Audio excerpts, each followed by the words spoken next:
औज़ुबिल्लाहिमिनश्शैतानिर्रजीम बिस्मिल्लाहिर्रहमानिर्रहीम। मैं राना शकील रहमान FVN पर खुश आमदीद। नाज़रीन, ये सियासत एक बड़ी बेरहम चीज़ है। आप सब ने देखा कि ये 2 दिनों के अंदर परसों रात और कल फैसल वावड़ा की प्रेस कॉन्फ्रेंस और उसके बाद कल 2 जर्नलों की DG ISI general Nadeem Anjum साहब और इफ्तिखार बाबर साहब ने एक बड़ी हंगामी तौर पर प्रेस कॉन्फ्रेंस की है। नाज़रीन, ये हमारी सियासत, यकीन करें ख़ासकर हमारे इस खित्ते की, कि सियासत ही बड़ी बेरहम है और इस सियासत में लाशें गिराई जाती हैं, जिसका आपने सब ने अमली नमूना देखा है अरशद शरीफ साहब की शक्ल में। कि अरशद शरीफ साहब को अल्लाह ताला शहीद हुए हैं, उनको जन्नतुल फिरदौस में आला मकाम अता फरमाए। नाज़रीन, ये कहानी का आगाज़ होता है जब आप सबको याद होगा DG ISI की तैनाती पर, कि जब जनरल फैज़ हमीद साहब को वहाँ से ट्रांसफ़र किया जाना था तो खान साहब ने उसमें रुकावट डाली थी।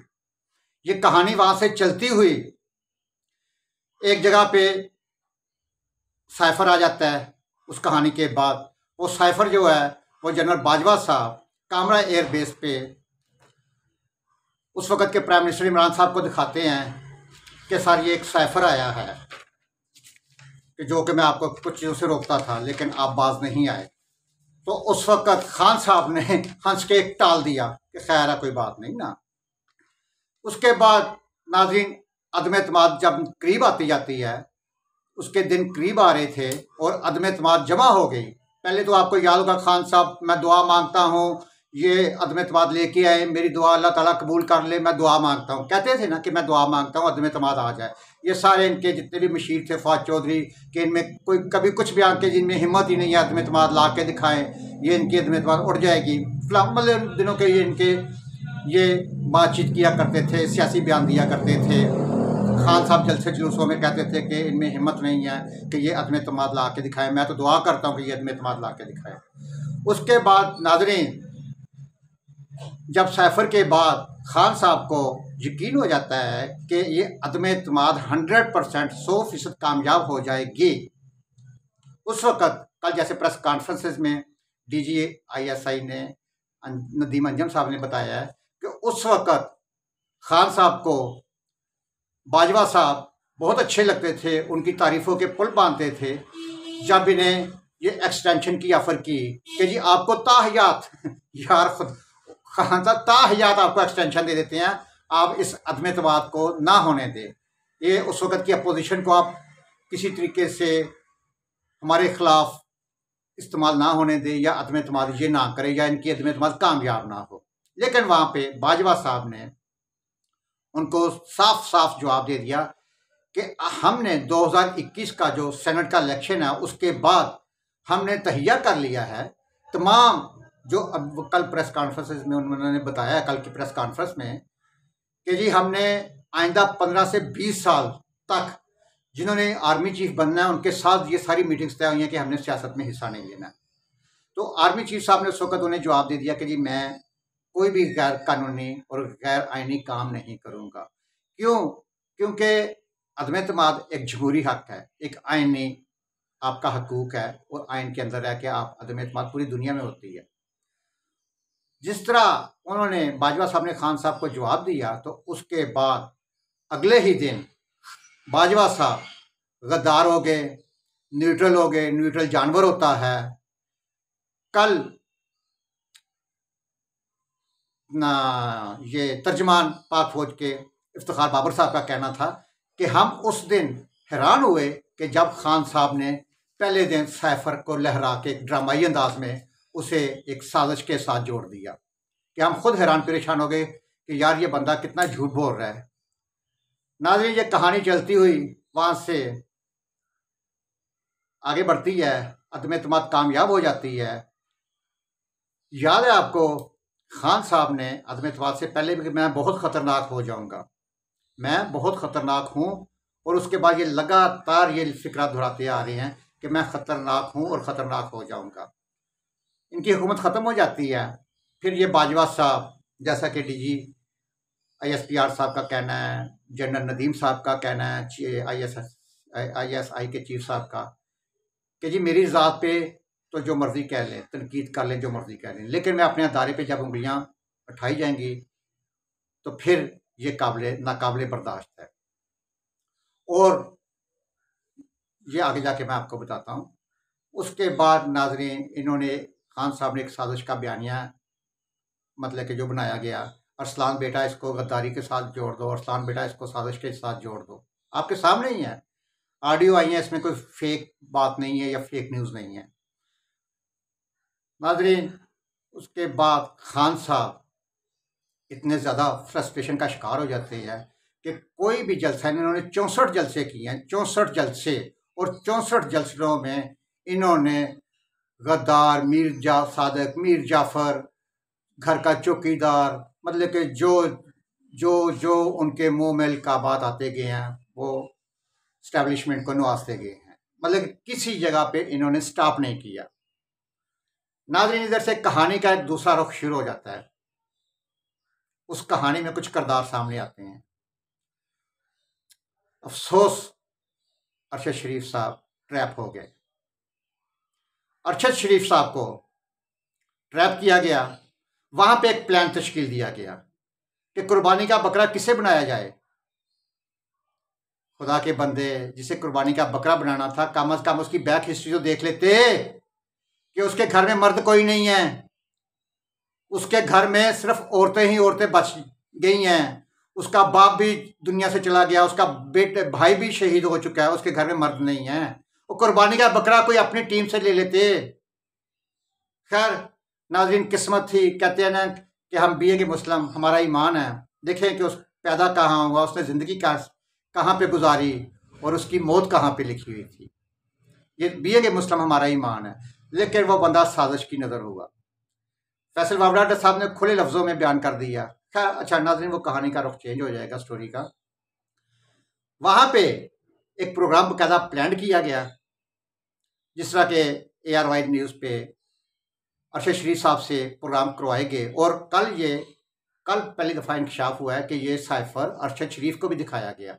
जैसा कि आपने ऑडियो लीक्स में देखा कि आज़म खान अपनी मर्जी के मिनट्स बना रहे हैं। अवाम का क्या, अवाम तो बेवकूफ़ हैं खान साहब के बकौल, कि अवाम बेवकूफ़ हैं। हम अपने आज़म खान के जी मैं मिनट्स खुद बना लूँगा अपनी मर्जी के। वो मिनट्स बना के अरशद शरीफ को दिखाए गए और फिर ARY का प्लेटफॉर्म इस्तेमाल किया गया, जैसा कि शहबाज गिल बकायदा प्लान प्रोग्राम आर्मी के खिलाफ जो किया गया और जिसमें अरशद शरीफ भी इस्तेमाल हुआ, उसको ट्रैप किया गया, उसे इस्तेमाल किया गया। ये कुर्बानी उसके बाद कुर्बानी कह लें कि एक कहानी तैयार की गई कि कुर्बानी आसान कुर्बानी किसकी है। नाज़रीन, वो जब उसको मिनट्स दिखाए, उसको साइफर दिखाया गया, सॉरी अरशद शरीफ को, उसको मतलब कि कह लें कि ट्रैप किया गया, उसके ज़हन में ये बिठा दिया गया कि जी अमेरिका ने साजिश की है इस हुकूमत को गिराने के लिए। वो मासूम हमारा भोला भाला भाई ट्रैप हो गया। उसको फिर बार बार ये बावर कराया गया कि तुम्हें पाकिस्तान में ख़तरा है। फिर जैसा कि कल पता चला है कि एक थ्रेट अलर्ट जारी किया गया अरशद शरीफ के बारे में कि इमरान खान ने KP के वज़ीर आला को एक फेक थ्रेट अलर्ट जारी करने का कहा गया कि अरशद शरीफ के बारे में एक थ्रेट अलर्ट जारी करो, जो कि तालिबान अफ़गानिस्तान के इस्टेब्लिशमेंट ने तालिबान से उनसे बातचीत की है, ये तुम्हें उनके ज़रिए मरवाया जाएगा। ये एक फेक, और व्हाट्सएप पे उन्होंने बाकायदा इसका एविडेंस भी दिखाए हैं। और बाकायदा आपने देखा कि कल उन्होंने वीडियो भी दिखाई हैं कि किस तरह अरशद शरीफ को सबसे पहले ARY से निकाला गया है। और इसमें 4-5 किरदार हैं, ये फैसल वावड़ा साहब ने भी बताया है। इसमें काफ़ी कुछ ख़ास आदमी बकौल फैसल वाडा साहब के कुछ ख़ास आदमी और कुछ आम आदमी। ये रात को भी एक प्रोग्राम कामरान शाह साहब के साथ बता रहे थे कि ख़ास आदमी भी हैं इसमें इन्वॉल्व और आम आदमी भी हैं, और वो कातलों तक पहुँचे हुए हैं। लेकिन अब एविडेंस ढूंढने की मतलब कानूनी कार्रवाई, ज़ाहिर है सारे तमाम एविडेंस इकट्ठे होंगे तो कानूनी कार्रवाई मतलब ईजी हो जाती है ना कातलों तक पहुंचने के लिए। नाजरीन, ये थ्रेट लेटर जारी किया गया और उसके बाद फिर जैसा कि सबको अब पता चल चुका है कि अरशद शरीफ इस मुल्क से जाना नहीं चाहता था, नहीं जाना चाहता था। वो बार बार उसके करीबी दोस्त बताते हैं कि वो कहता था मैंने नहीं जाना पाकिस्तान से। लेकिन आपको याद होगा नाजरीन के ये हर जलसे में, मेरा ख्याल कोई एक ऐसी प्रेस कॉन्फ्रेंस, कोई छोटे से छोटा जलसा, बड़े से बड़ा जलसा या किसी भी जगह पे अरशद शरीफ का नाम खान साहब बार बार बार बार दोहराते थे कि अरशद शरीफ को मुल्क से भागना पड़ा, साबर शाकर को भागना पड़ा, अरशद शरीफ को ये कर दिया, साबर शाकर को ये कर दिया, अरशद शरीफ को मुल्क से भागना पड़ा। अरशद शरीफ का ये नाम बार बार लेते थे कि हुकूमत की डर की वजह से। ये एक बयानिया अपना डेवलप कर रहे थे। गौर कीजिएगा, जरूर सोचिएगा कि इन्होंने बार बार अरशद शरीफ का नाम इस्तेमाल किया। बाकियों का भी करते थे, जाहिर है वो 3-4 एंकरों की, सहाफ़ियों की एक लिस्ट थी जिनमें इमरान रियाज भी था, साबर शाकर, ये 3-4। अच्छा, उसके बाद नाजरीन आपको याद होगा, अफसोस कसम खुदा की दुख होता है कि सियासत, अस्तगफिरुल्लाह यार, हम आम आदमी बहुत अच्छी हैं, अल्लाह का शुक्र है, हम आम आदमी, हम किसी का खून नहीं पीते हैं। ये सियासतदानों को खून लग जाता है। नाजरीन, अगस्त के महीने की बात है, अगस्त या सितंबर के महीने की बात है, जरा गौर कीजिएगा। खान साहब का कहना था कि मैं ऐसा प्लान बना रहा हूं कि हुकूमत सोच भी नहीं सकती है। ये इन्होंने 2 दफा फिक्रा, 2 से 3 बार ये फिक्रा दोहराया कि मेरे पास, मैं एक ऐसा प्लान तैयार कर रहा हूं कि हुकूमत तो सोच भी नहीं सकती है। वाकई खान साहब आप ठीक कहते हैं, या ठीक कहते थे कि बंदा कुछ सोच भी नहीं सकता। आम आदमी जिन्होंने प्लान तैयार किया होता है वो दूसरे इस तरह के, कि वो कभी का आम आदमी या हुकूमत इस लेवल तक नहीं सोच सकती है कि आपके जेल में क्या खाका, क्या कहानी चल रही है। फिर नाजरीन आपको पता है कि जैसे उसे खुद खान साहब ने एक्सेप्ट किया, माना कि मैंने उसे मुल्क छोड़ने का कहा कि भाई मुल्क छोड़ जाओ, तुम्हारी जान को खतरा है। वो क्योंकि मुल्क से भगाना चाहते थे। जाहिर है इधर तो ये सारी सूरत हाल या उसका मतलब कि कत्ल आसान नहीं था। उसको फिर नाजरीन दुबई भिजवाया गया, जैसा कि आपको पता है कि मुराद से उसके साथ था, मुराद से लेकर उसको गया पेशावर पूरे प्रोटोकॉल के साथ। फिर पेशावर बाजा खान एयरपोर्ट से उसे, जैसे आपने देखा कि FIA ने प्रोटोकॉल के साथ, वहाँ की इमिग्रेशन ने प्रोटोकॉल के साथ अरशद शरीफ जा रहे हैं। अगर इन्होंने रोकना होता, हुकूमत ने रोकना होता, एस्टैब्लिशमेंट ने उसे रोकना होता, तो इनके इमरान रियाज को उतारा है ना जहाज से, एक बड़ा एविडेंस है कि इमरान रियाज को जहाज से उतारा गया था। क्या अरशद शरीफ को नहीं उतारा जा सकता था? लेकिन एस्टैब्लिशमेंट या हुकूमत को उससे कोई प्रॉब्लम नहीं था। कितने एंकर है जो हुकूमत पर तनकीद करते हैं, एस्टैब्लिशमेंट के भी पर भी तनकीद करते हैं, कितने हैं? सिर्फ अरशद शरीफ ही क्यों? सोचने की बात है। मतलब देखे ना, एक आदमी आप एस्टैब्लिशमेंट पे वो प्रोग्राम करते थे या हुकूमत पे प्रोग्राम करते थे, तो यही लोग तो नहीं उन्हें मरवाएंगे। उनको पता है कि यार अगर हमने ये काम किया तो सीधी सीधी हमारे ऊपर उंगलियां जो अभी मतलब कि उठा रहे हैं, ताकि एक बयानिया बना रहे हैं कि इस्टेब्लिशमेंट ने मरवा दिया, हुकूमत ने मरवा दिया, तो साफ साफ सारी बातें खुल के सामने आ चुकी हैं। लेकिन इसमें थर्ड पार्टी शामिल थी। फिर जिस तरह ARY, वो क्या नाम है ARY के मालिक सुलेमान इकबाल साहब, सुलेमान इकबाल ने फिर ये सारा प्रोग्राम मैनेज किया दुबई। नाज़रीन जैसा कि आपको पता, सुलेमान इकबाल के दुबई में ये सोने का कारोबार है इनका। सुनने में आया वल्लाह आलम कि इनका स्मगलिंग का भी है, पता नहीं। 12 इनका सोने का कारोबार है, दुबई में भी है, कीनिया में भी है, पूरी दुनिया में, इंडिया में भी है। इनके राब्ते कारोबार है इंडिया के हाई लेवल लोगों के साथ। ये इस तरह ये इनका पूरा नेटवर्क है। फिर इन्हें दुबई में सुलेमान इकबाल के यहाँ ठहराया गया, उनके ऑफिस में ठहराया गया। अभी उनके पास वीज़ा ख़त्म, तकरीबन कल ख़त्म था या 1-2-4 दिन रहते थे। कोई हुकूमत ने पीछे नहीं कहा, या किसी हुकूमत ने दूसरी हुकूमत को फ़ोन करके नहीं कहा कि जी इसे वापस भेजो आज पाकिस्तान। कोई, सब फेक न्यूज़ है, सब साजिश। ये साजिश मतलब घड़ी जा रही है। फिर अरशद शरीफ को वहाँ पे कीनिया भिजवाया जाता। कीनिया ही क्यों? देखिए कल जैसे मेरे भी इल्म में नहीं था कि पाकिस्तान के पासपोर्ट पे 34 मुल्क हैं, 34 मुल्क हैं जहाँ पे आप जा सकते हैं, एयरपोर्ट पे वीज़ा मिल जाता है आपको। कीनिया ही क्यों क्यों कीनिया में ये काम आसान है। वहाँ की पुलिस टॉप 10 पुलिसों में से, जो टॉप 10 के जो क्रिमिनल लोग हैं, क्रिमिनल पुलिस है, वो टॉप 10 की फहरिस्त में कीनिया की पुलिस आती है। तो ये आसान तरीन टारगेट था। और अभी ये भी सुनने में मतलब कि आता है, पहले तो नहीं पता था, खबरों से ज़्यादा पता चलता है फैसल वावडा की प्रेस कॉन्फ्रेंस से, कल की जो स्टैब्लिशमेंट की DGISI और बाबर जनरल बाबर इफ्तिखार साहब की प्रेस कॉन्फ्रेंस है, वहाँ से पता चलता है, ये सारी चीज़ें खुलती हैं कि वहाँ पे जो वकार नामी शख्स है, और सॉरी खुरम नामी और वकार नामी, ये उनके एम्प्लाई हैं, सुलेमान इकबाल के एम्प्लाई हैं।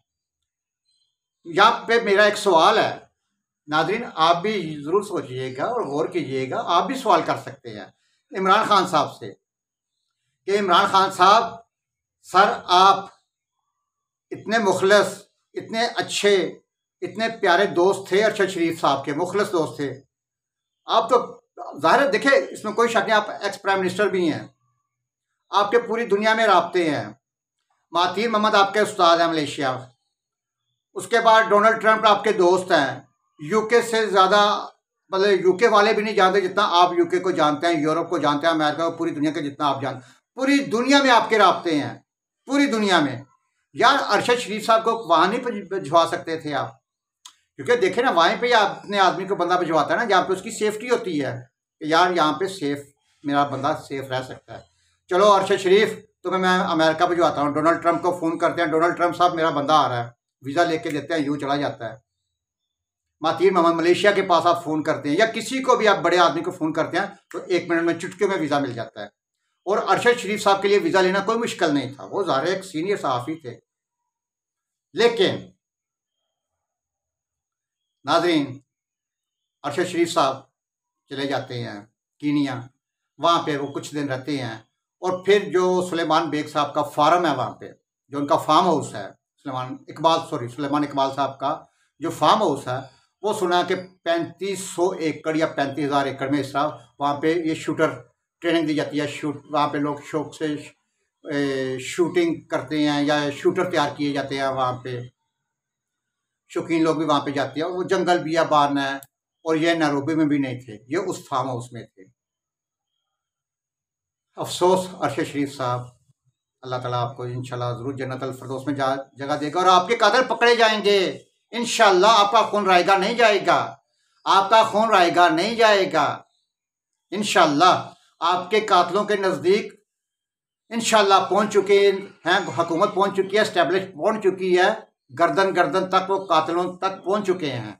बस अब एविडेंस कलेक्ट करने की ज़रूरत है, इंशाल्लाह आपका खून रायगा नहीं जाएगा।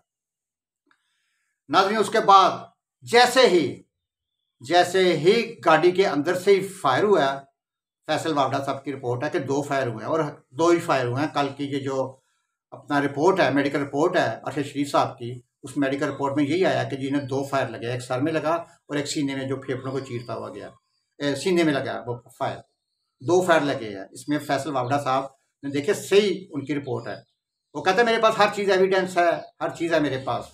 वो अपना फ़ोन लहरा के उन्होंने प्रेस कॉन्फ्रेंस में अपना फ़ोन भी दिखाया कि ये देखिए मेरे पास फ़ोन है, इसमें सारे एविडेंस हैं। नाज़रीन वकार नामी खुरम नामी आदमी, सबसे पहला फ़ोन खुरम जो ड्राइवर गाड़ी चला रहा है, जो सुलेमान इकबाल का मैनेजर कह लें, उसका मुलाजम कह लें, सबसे पहला फ़ोन वो सुलेमान इकबाल को करता है, जो आजकल कनाडा में है। अंदाज़ा कर लें ये कड़ियाँ किधर जा रही हैं। और फिर सुलेमान इकबाल पाकिस्तान फ़ोन करता है अपने चैनल को, अपने हमाद अज़हर को, अपने जितने भी इनके वहाँ पे ARY चैनल के जितने भी सीनियर मेंबर हैं उनको फ़ोन करके कहता है। और सबसे पहले नाज़रीन गौर कीजिएगा, सबसे पहली जो पट्टी ARY पे चली है, सबसे पहली पट्टी ये चली है कि वो एक हादसे में मारे गए हैं, एक गाड़ी का एक्सीडेंट हुआ है, एक हादसे में मारे गए हैं। ये भी नोट करने वाली बात है। उसके बाद वो सारा प्लान खुल के सामने आ जाता है कि वो पुलिस वहाँ पे जा रहा है, पुलिस को इस्तेमाल किया गया, पुलिस को पैसे दिए गए, जैसे भी उसको मैनेज किया गया। वो ज़ाहिर है वो मुल्क किस तरह का है कि वो आप वहाँ पे हर चीज़ मैनेज कर सकते हैं। अब नाज़रीन, कल प्रेस कॉन्फ्रेंस आपने सबने देखी है जनरल इफ्तिखार बाबर साहब की और जनरल नदीम साहब की। अब ये कहानी का एंड कहाँ पे हुआ? अरशद शरीफ की मौत पे, अरशद शरीफ शहीद की मौत पे इस कहानी का एंड हुआ। अब अगली कहानी, जैसा कि फैसल वावड़ा साहब ने कहा है कि लॉन्ग मार्च में जनाजे उठेंगे, खून बहेगा, मौतें होंगी, ये लॉन्ग मार्च नहीं है, ये खूनी मार्च है। और उसके बदले में कल तक फैसल वाडा बहुत अच्छा था, तो फैसल वाडे ने साढ़े आ करता, फैसल वाडे ने इंज करता, फट्टे चुक देते। कल से फैसल वाडा भी गद्दार हो चुका है, उसे नोटिफिकेशन शो का नोटिस भी मिल चुका है और उसे पीटीआई से एक किस्म का निकाल भी दिया गया। अब वो फैसल वाडा गद्दार हो चुका है। वो कहता मुझे कोई परवाह नहीं है, मेरे साथ गद्दारी का लेबल लग चुका है। लेकिन फैसल वाडा अकेला नहीं है पीटीआई में। पीटीआई में आपने चंद दिनों में देखना फैसल वाडा के साथ 8-10 मेंबर और भी होंगे, वो भी फिर कहानियां नहीं खुलेंगी। बहरहाल नाजरीन, यहाँ पे मैं कहानी तो यकीन करें बड़ी लंबी चौड़ी है, लेकिन मैंने मुख्तसर आपको समझाने के लिए, उम्मीद है मेरे नाजरीन के लिए कहानी तकरीबन सारी समझ में आती जा रही है कि गौर कीजिएगा खान साहब के इस फिक्रे को 2 से 3 दफ़ा दोहराया है कि हुकूमत मेरी प्लानिंग को समझ ही नहीं सकी और ना हुकूमत मेरी प्लानिंग को समझ सकती है। नाजरीन, खान साहब की प्लानिंग को वाकया ही नहीं उस वक़्त तक कोई नहीं समझ सकता था, लेकिन ये अरशद शरीफ के शहीद होने के बाद कहानी समझ में आ रही है। तो नाज़रीन, इस प्रोग्राम के साथ इजाज़त दीजिए। अल्लाह हाफ़िज़।